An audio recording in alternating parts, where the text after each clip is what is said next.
All right, we're ready. Y'all ready? Yeah.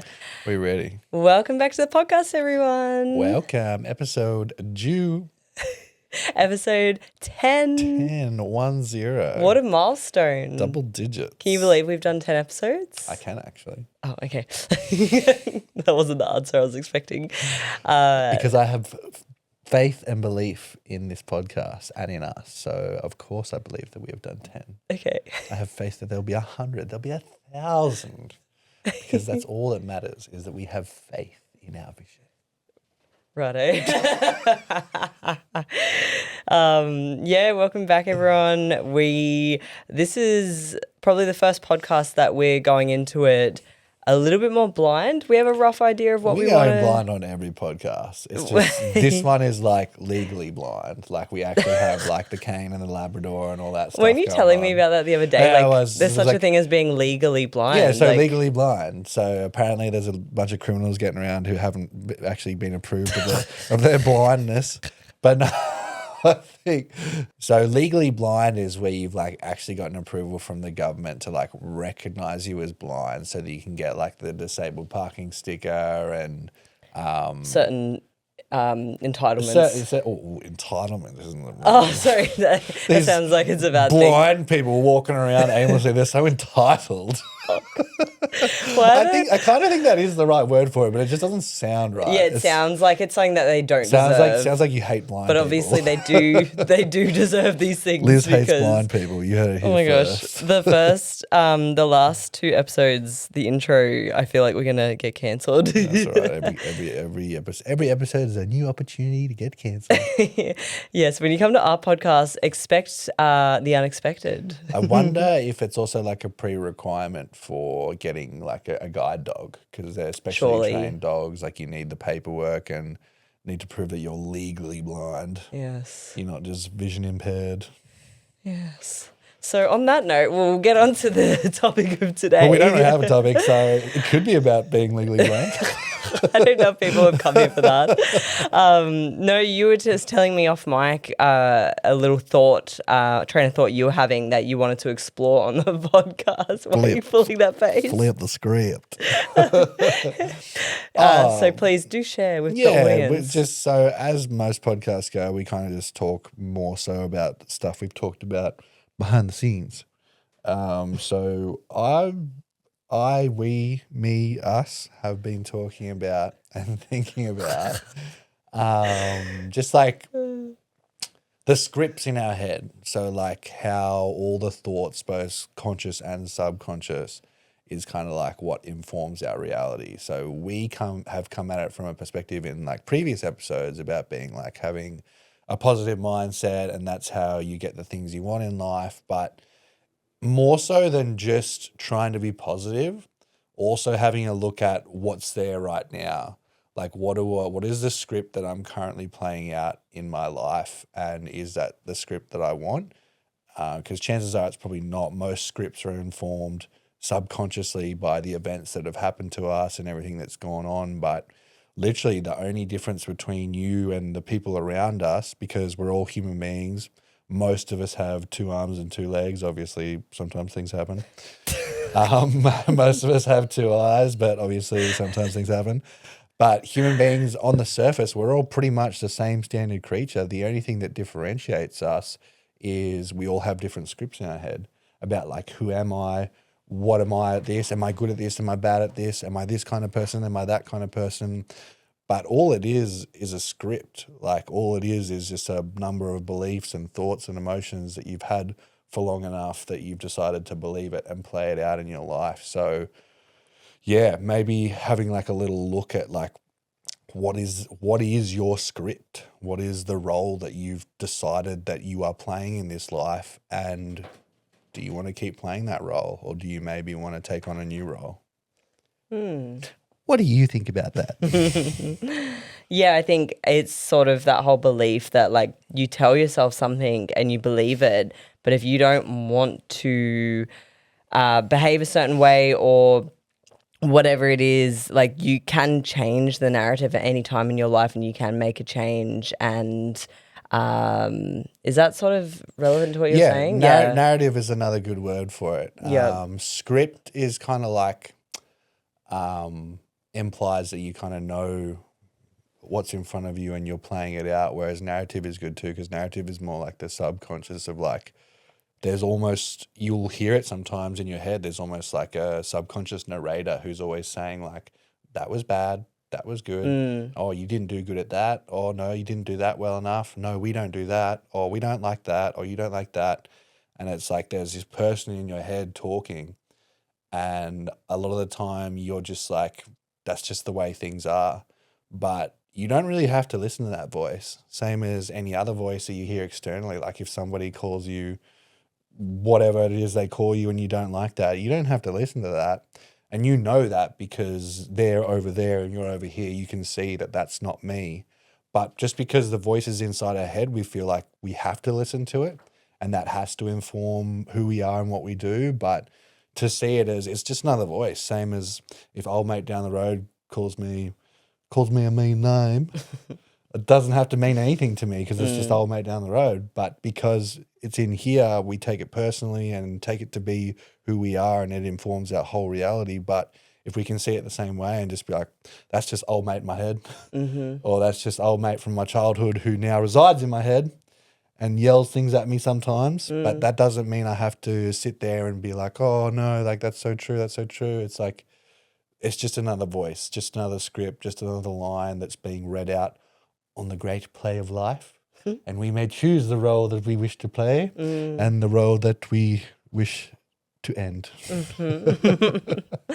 Can you think of an example in life recently where you've maybe had to battle a little bit with this inner narrative and maybe change that narrative a little bit? I think if we're being completely honest, I think everyone battles with it every single day. I don't think there's a single day that goes past that you don't have at least a few thoughts in your mind that you kind of wish weren't there, that you kind of be like, oh, that's not very nice, or that's kind of upset me now, and now I'm in a bad mood, and I wish that had never happened.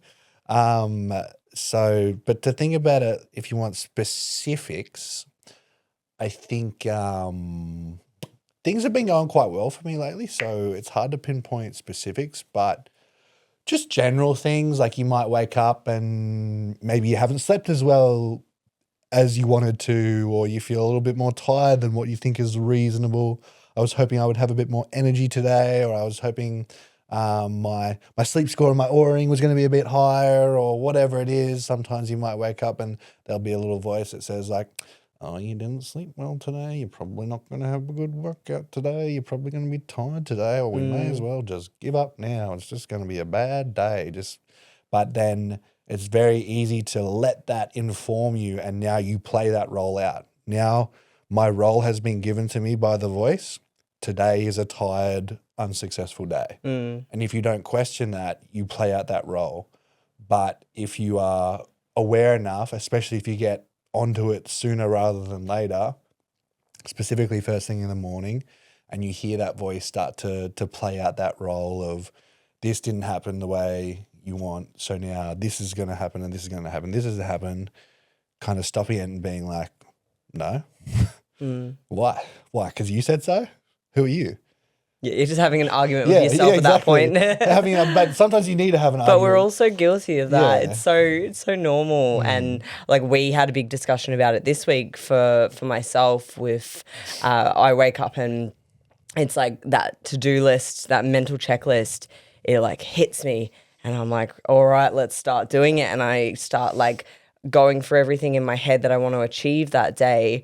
And I've only been awake for like 5 minutes, but already, like, didn't you say you were looking at my aura stats and it was like, oh, Liz, you were stressed at 5:30 a.m. What were you doing? I'm like, literally just thinking about what I had to do today. I think it actually said, were you doing a cross-training circuit at this time? A cross-training in my mind. But that just shows. And look, you don't want to take these, you know, your Aura Ring stats or Whoop or whatever device you use to track these sorts of things. You don't want to take it as gospel because we don't know how accurate they are. And you also don't want to like overthink these things because it's easy to like really get consumed by that. But I did hear that and I thought, oh God, that's not good. And for me, it's like trying to be more calm in the mornings, particularly that morning period, because at the moment I feel like the only time I feel really calm, really relaxed is towards the end of the day. And I think that's a lot to do with because I've achieved something by that point. What Hugh's raising his hand. What would you Hand like up, to say? I would just like to say that's a prime example of listening to a script and listening to a belief for so long that it becomes your narrative and who you Yep. are. How Liz was kind of just saying, I can only relax at the end of the day. If there's anybody else in the universe who that doesn't apply to, then that's a personal script that you have developed over time, which you just analyze then, like, because of this, this, and this. But just because you currently have the script in your mind currently says on paper, I can only relax at the end of the day, doesn't mean that you can't examine that and be like, you know what, that's not true. Or you know what, from now on, I actually do want to be more relaxed during the day. Because all it is just a thought in your head. As I was saying before, we're all the same human beings. So the fact that Liz thinks she can't relax till the end of the day and I can relax whenever just shows you that, like, it's just a thought that you believe long enough to give it reality in your own head. And any thought only has the power that you give to it. And you've just given it so much power that it's become its own thing. But if you can see that, you can start to slowly take power away from it. It's not like you can just pull the plug one day and just be relaxed 24/7.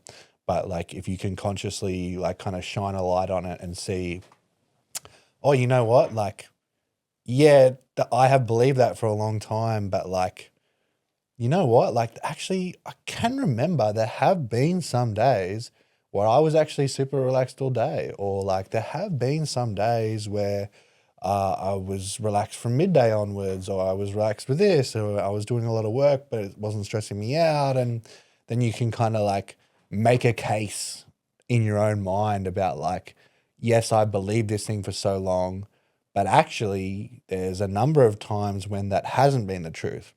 So if it hasn't been the truth, just one time, that should be enough to kind of help you question like, maybe it's not as solid as I think it is. Like right now, I think it's this solid fact. My name is Liz, and I can't relax till the end of the day, and that's the way you treat it. But you can kind of be like, no, that's a belief that I've generated because of everything that's happened in my life up until now.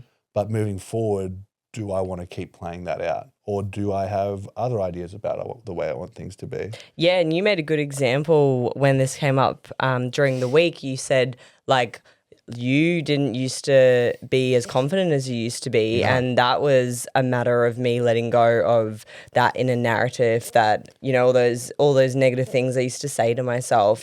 I had to change that narrative and rewrite my story, so to speak, and rewrite it as like Liz is confident and Liz is sure of herself and she's so secure in herself. But it used to be quite the opposite. And so it is possible, and it's nice to know, like it gives you a bit of hope knowing that, like he was just saying, like, you know that that's possible. You know that for me, like I can wake up and I can be calm and I can go about my day calmly. I know that that's possible because I have done that before.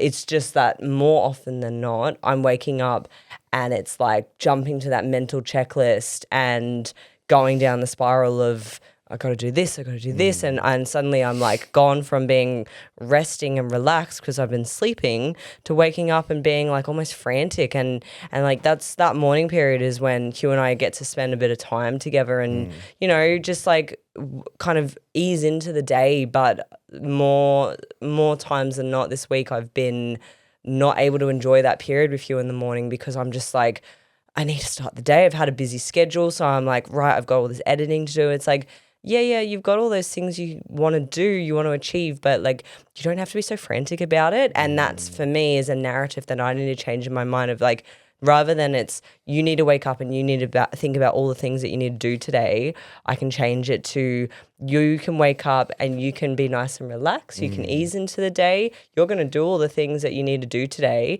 You can just do them in a really calm manner. Like that can be my new narrative. That was a really great pearl of wisdom that you kind of stumbled upon just then before, how you were saying that you've seen that change in the area of your life where you became non-confident to confident.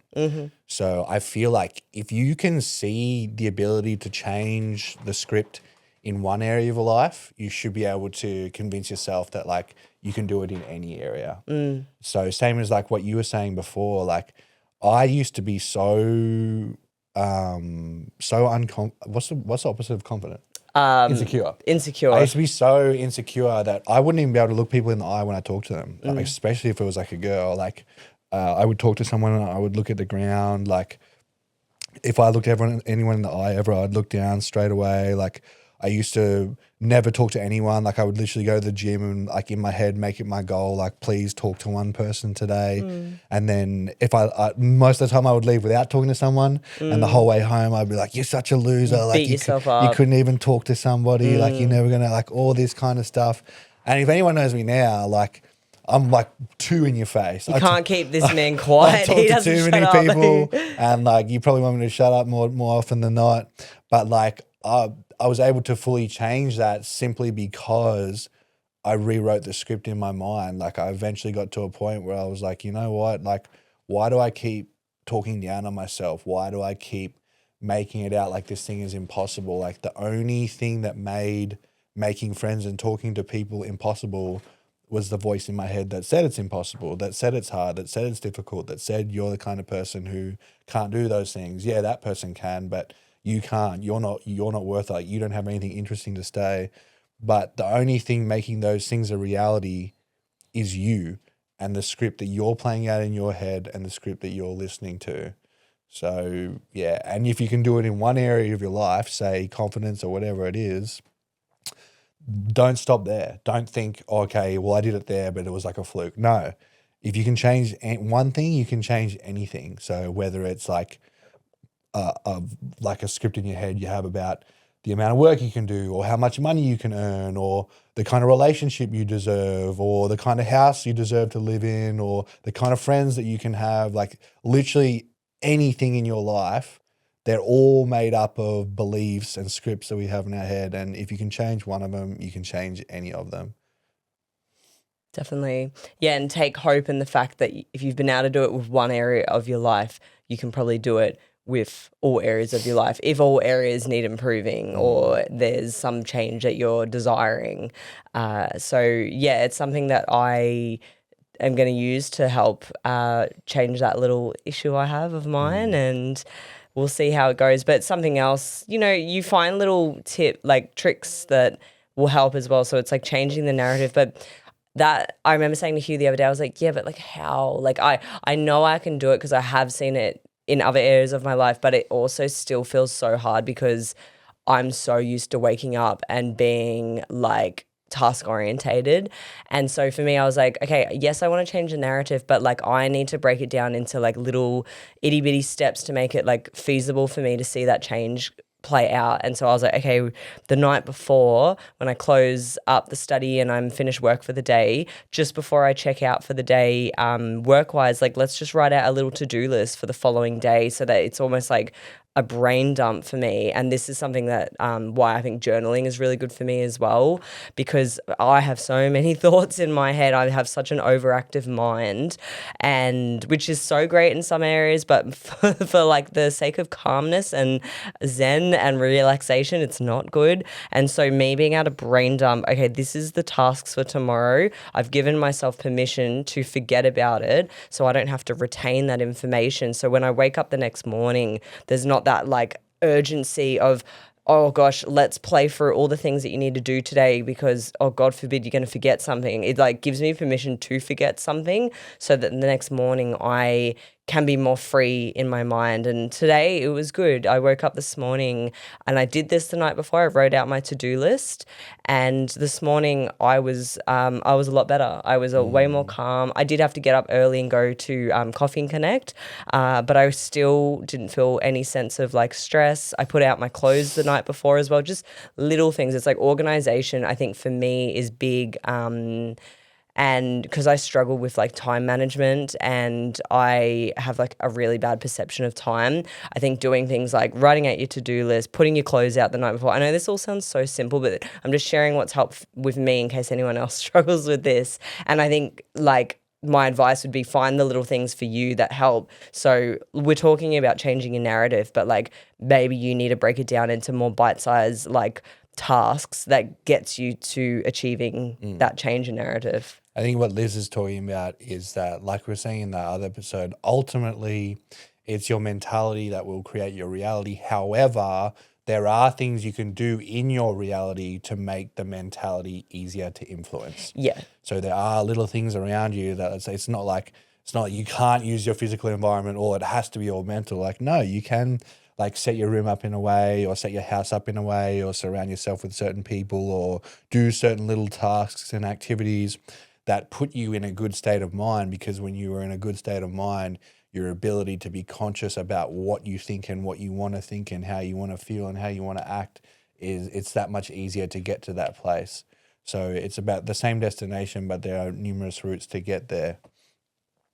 But yeah, I was definitely think that that's a big one too. And you sometimes have to, people use the term like fake it till you make it. I don't really like that because fake it implies that like there's something disingenuous about what you're doing. There's something like that's not actually who you are. So I feel like it almost like reinforces the fact that that isn't your reality.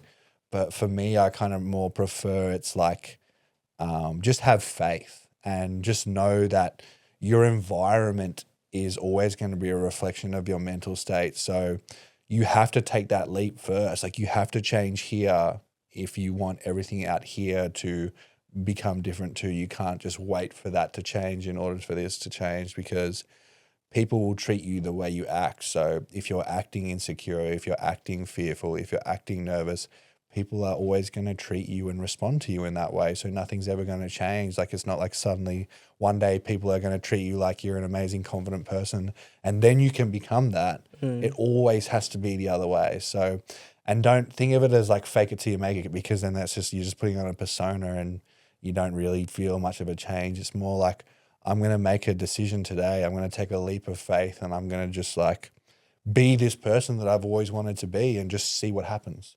What's the worst? The worst thing that can happen is that people don't treat you any differently, and then you just go back to doing things differently. But like, just give it a go. Just one day, just rock up and just be the person that you've always wanted to be, and then just watch as like your whole environment changes, because what's happening up here is always going to reflect and come out in your external as well.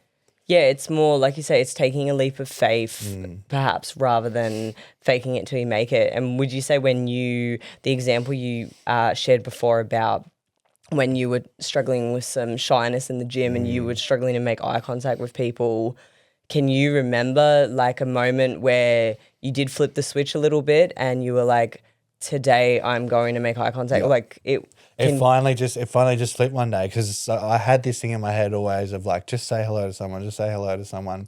And then when I finally did, I was like, you know what, today I'm just going to go up to somebody and just have a conversation. And I did it, and I talked to the person and it went really well. It was like a good chat. We both laughed and like they were like introducing themselves. They were like, oh yeah, I'm such and such. And I was like, yeah, I'm such and such.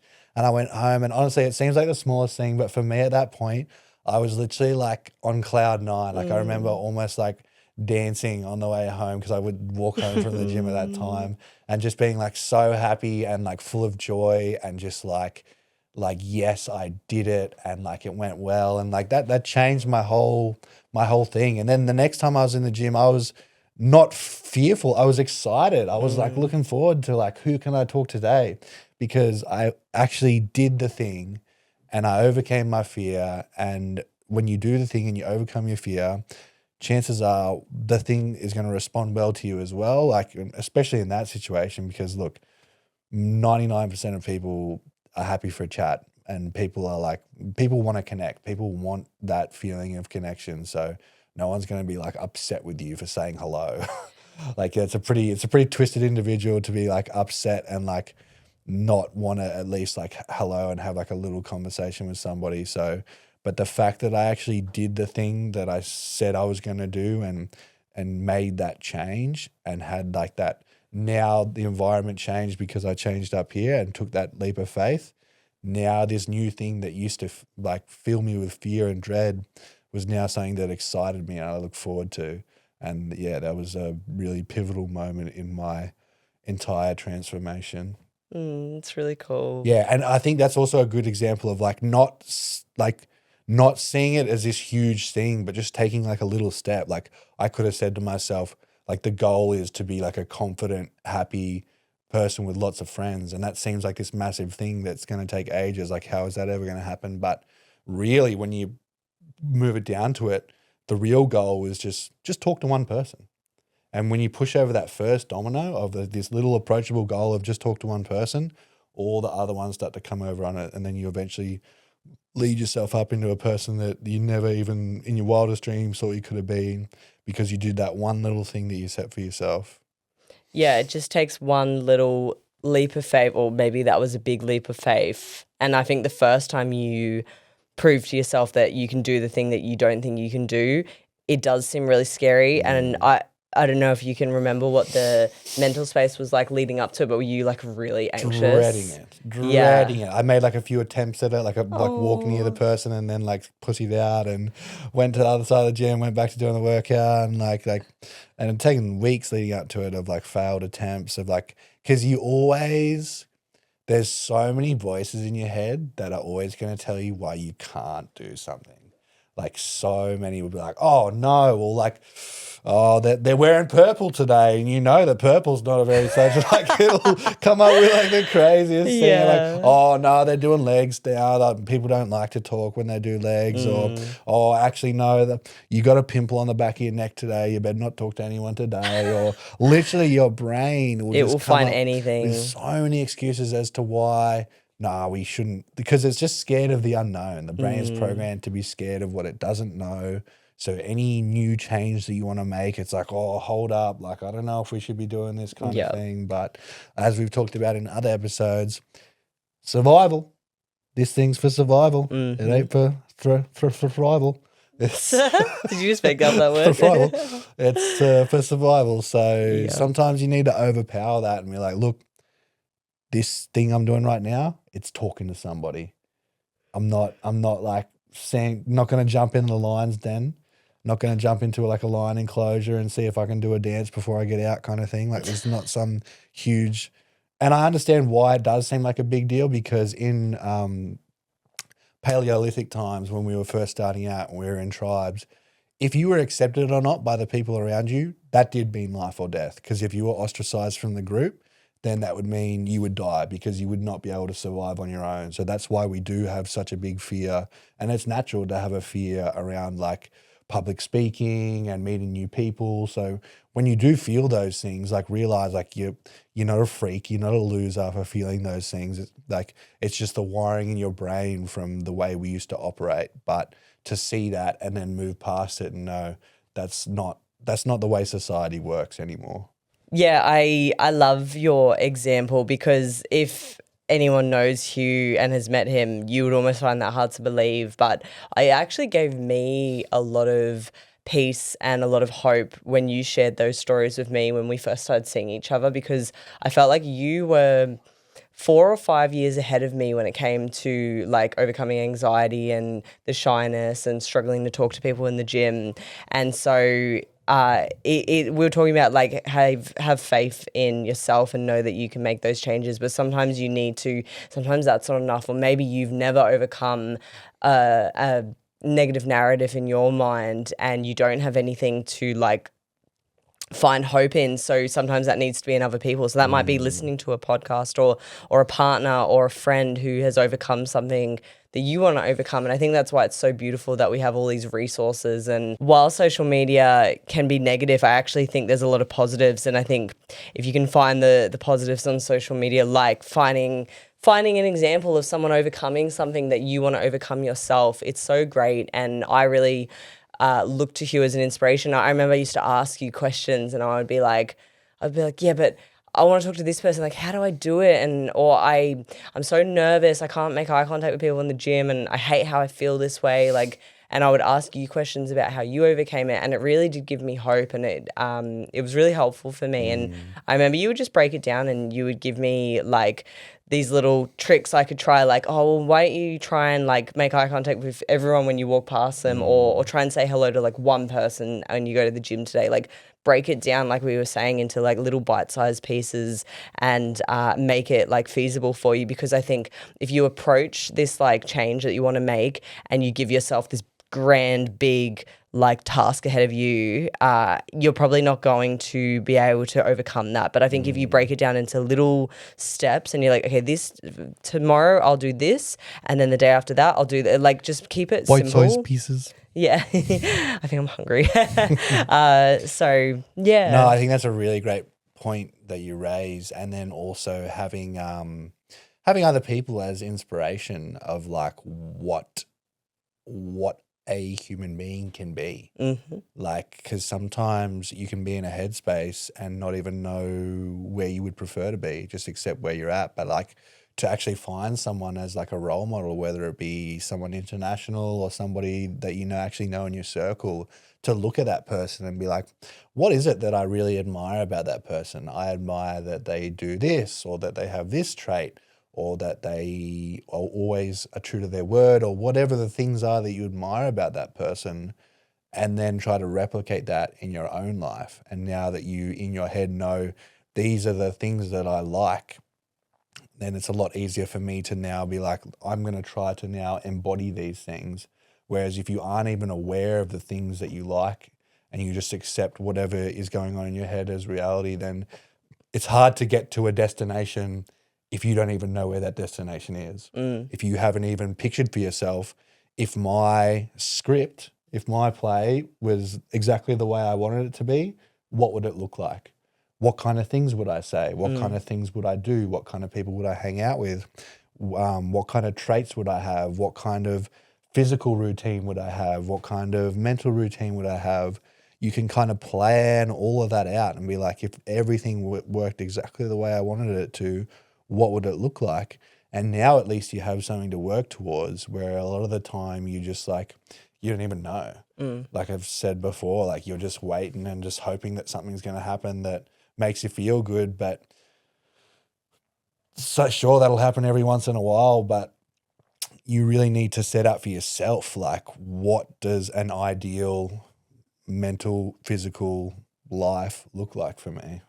Yeah, definitely. And to use other people to help inspire that as well. Like look to others and just really examine it. Like, what is it about that person that just really makes me like drawn towards them and resonate with them? Because nobody has magic. Nobody is this magical human being that has some kind of thing that you don't. It may seem like that. They may be so in tune with who they are authentically that they almost seem like they have this magic spark about them.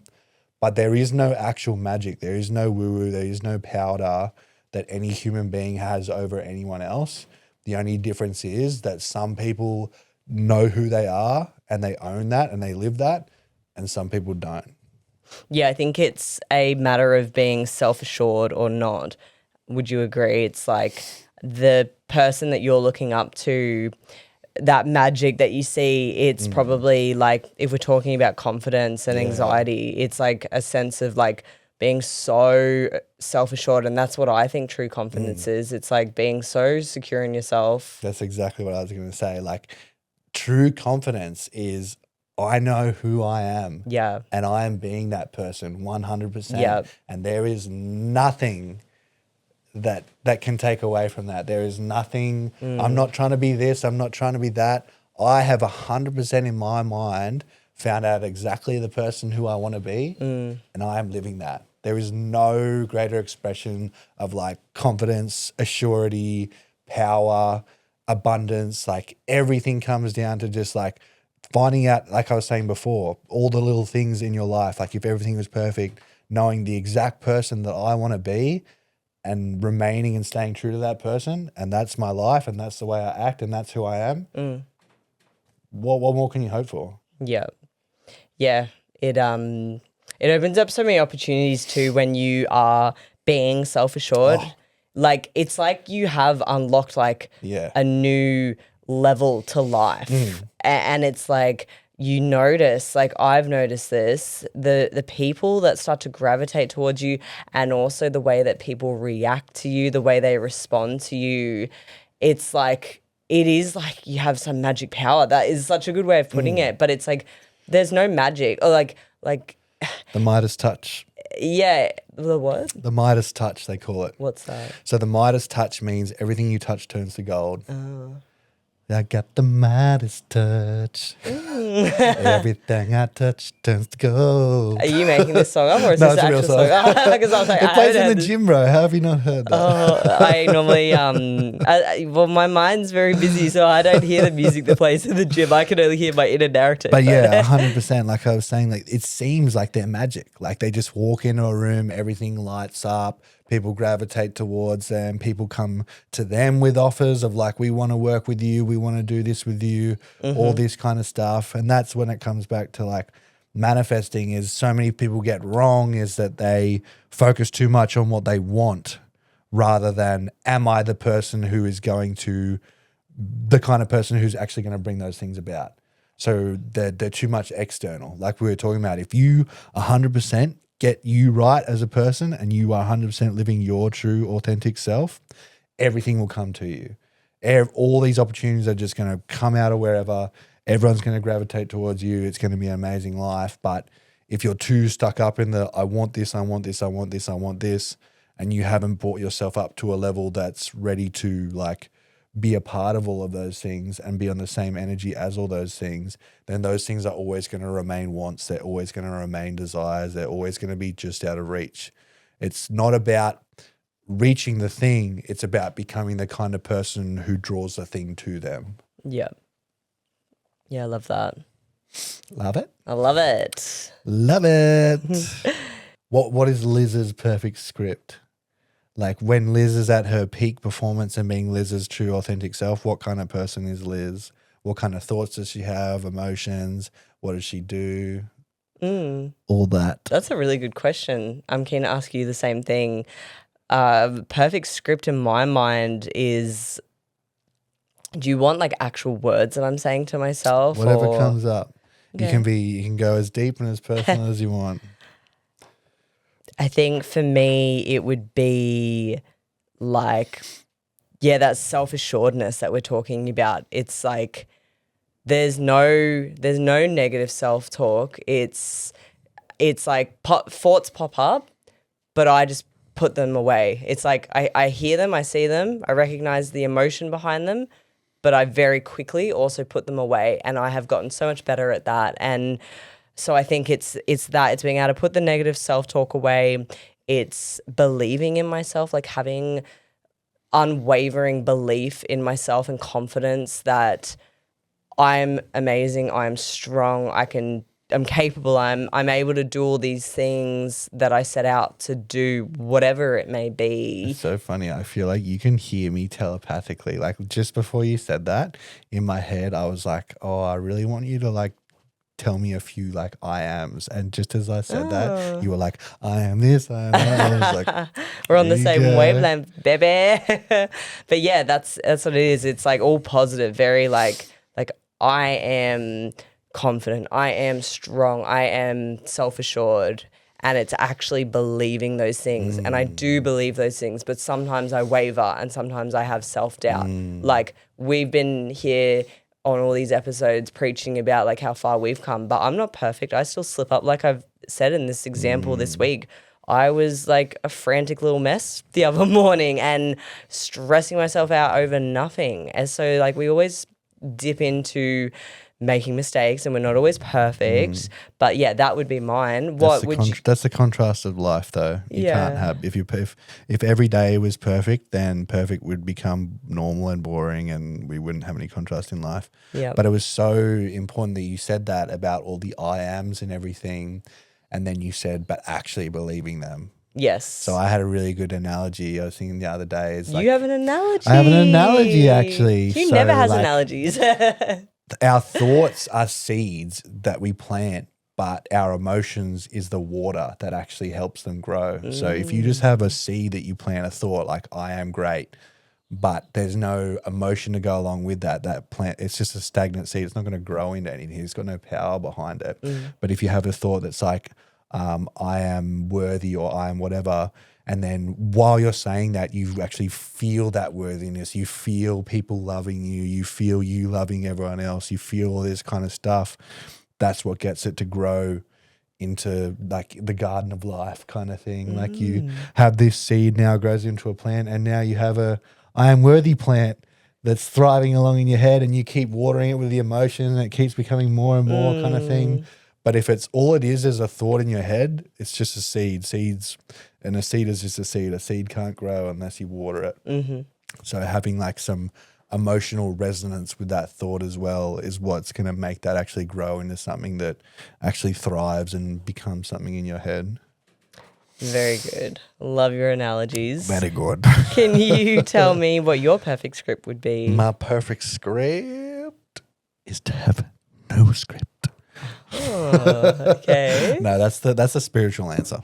Okay. The spiritual answer is to have nothing going on inside your head. I do not conform to thoughts. There is no script. I am just an endless conscious entity. Enlightened here entity. to be informed by the universe, and I do the universe's will. But I'm not quite there yet. So my script, my perfect script would be to like, let's say I wake up in the morning and I'm like, I am full of energy today. I am worthy today. I'm full of love, and everyone in my life loves me. Everyone in my life is like going to be super stoked to see me today. I'm going to have heaps of great conversations. Like I'm going to make people laugh. I'm going to cheer people up. I'm going to go to the gym and like I'm going to be proud of my workout, and I'm going to be stoked about like what I do. I'm going to be proud of my physique. I'm going to be happy with the way I look. I'm going to be healthy. I'm going to like feel healthy. I'm going to feel like lots of vibrant energy in my body, and everyone that I come into contact with is going to be a little bit happier because of it. Like I'm going to have a really positive impact on everyone in my surroundings, and I'm going to make sure that everyone in my life knows that they mean a lot to me, and that I think that would be my preferred script in my head. And I can proudly, and I'm really stoked to say that there are some days when that genuinely does occur, and on the days when it doesn't, generally it won't last forever. It'll just be intermittent periods where I kind of might, like I was saying before, I call them the echoes of the past, where certain thoughts and emotions will come up that you kind of get dragged into, and you're like, oh, I don't feel like this. I don't want to be here. I don't want to do this, or this is stressing me out, or I don't feel like this. It's normally apathy. Like you said the other day, that was really good that you were saying that you were feeling apathetic. I feel like that's the one that gets me sometimes, is you wake up and you kind of just be like, no, don't feel good today. I don't want to today. Like I'm not excited, or I'm not motivated, or I don't feel like it. And then you get more upset about yourself because you're like, supposed to be a good day today, and now I feel like shit. And you get like you kind of just like revert into your childlike state. Like when you're a kid, the slightest thing would go wrong and you'd be like, well, I didn't want peanut butter on my sandwich. And then you start crying and make it. It's the same thing. You wake up and you're like, I feel a bit tired today. I wanted to be energetic. And then everything's a big upset, and then things that would normally make you happy, you look at them, you're like, no, don't even want that. And then like this was me yesterday. But it happens because it's like you're not always going to feel the way you want to feel as soon as you wake up. You're not always going to have the thoughts you want to have as soon as you wake up. But that's the difference between somebody who lives a really like stable and successful and happy life and somebody who doesn't, is that when those days happen, you have enough consciousness to be like, all right, let's just take a breather. I've started off the day feeling a bit how you going. I've got all these thoughts that I'm not really vibing with. Let's just like let them ruminate for a little bit. Let them have their piece, and then go, you know what? Today's a new day. I get to choose how I want the day to be. Just because it started off here doesn't mean it has to stay here the whole time. And the best tool for like flipping your day around, gratitude. Because when you're in a bad mood, you tend to just focus on why you feel bad. But if you can slap yourself in the face with a bit of gratitude, a bit of the things that are actually going good in your life, chances are you're going to be able to turn things around pretty quickly. And you won't want to. There'll be that voice in your head that says, no, but I don't care about that right now, because right now all that's important is da-da-da and da-da-da. But that's not true. Gratitude, a lot of the things in your life, you're just taking for granted because they've been there for a long time. But if you can sit there and be like, you know what, actually, it's pretty awesome that I have this, and it's pretty awesome that I do this, and it's pretty awesome that I have this friendship group, and it's pretty awesome that I live here. It's pretty awesome that I da-da-da. Next thing you know, oh, you know what, like, it's actually pretty good. Like, Yeah. I'm actually pretty happy. I'm actually, like today's going to be a good day. Yeah. Yeah, I had to do this yesterday. I was like in such a foul mood and just feeling so awful, and like everything was negative to me. I was like, everything seemed like the end of the world, and you gave me a good sort of mentality to consider. It's like gratitude, but also you said your thoughts are just thoughts. They're not like you. You are not your thoughts. Like, you are separate from your thoughts. They are not you as a person. You worded it a bit differently, but I can tell you if you want. It's like we embody them and take them on, because I am is very powerful. Like you were saying before, you have all your affirmations and everything, but it can go the other way as well. So it's a lot less impactful if say you're upset or say you're angry, is to be like, right now I have a lot of anger circling around inside my body. But as soon as you give it the I am, suddenly it consumes you and it's your whole thing. So if you say, I am angry, that is who I am. Like, anger is in every aspect of my body. I am embodying this thing called anger, and it's like out of control. But if you can kind of be like, I have anger inside of me right now, it's a lot easier to see it as something that's just coming and it's going to go.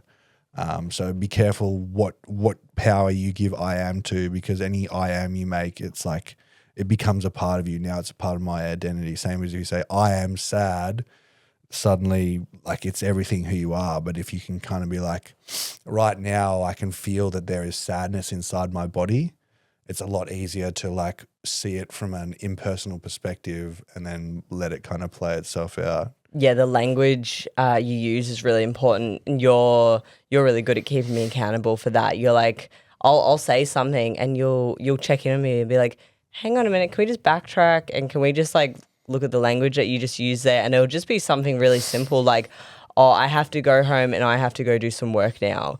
And Hugh will pull me up on that and be like, why don't we change it to like, I get to go home now and I'm going to do some work. Like, not I have to, because like, I know it seems simple and it almost sounds like he's being a little bit nitpicky, but it is really important, because if you don't address the language of the way you're speaking to yourself and the things you've got to do and the way that you speak about yourself, that has an impact, and your like subconscious picks up on that, doesn't it? It's like the way that you speak. Lots of little things over time. It may only make a little impact today, It but compounds. if you're doing it 10 times a day, 365 days a year, the amount of total stress compounded just by your choice of language is actually pretty astronomical. Yep. And also differentiating between, so a lot of the time it's easy to just call everything work, but not everything is really work. Like for instance, in that scenario, it was actually going home to edit one of like our travel vlogs, which is something that Liz was actually really looking forward to. But because the brain likes to compartmentalize, it was like, I've got to go home and do work. It's like,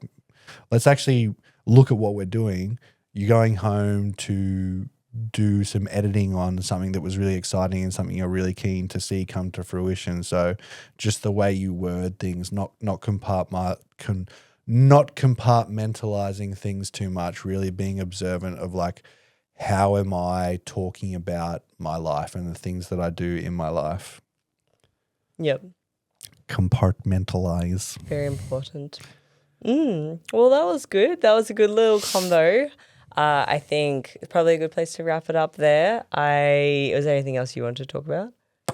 I mean, how many hours you want to go for? I feel like you could just talk a dog off a chain if you wanted to. Yap away. No, it's good. I think that's really good advice. And like we've said, like we're not perfect. There's been times recently where we've both slipped up, and that like inner narrative isn't always perfect, but it's something you've got to keep working on, and being aware of the way you're speaking about yourself, and holding yourself a little bit accountable. So, I think that's true. Like there is no such thing as perfection. No. Like it's just this thing is always going to happen. You're always going to go to these places, but every time it happens, you get a little bit better at bringing yourself back to the place that you want to be.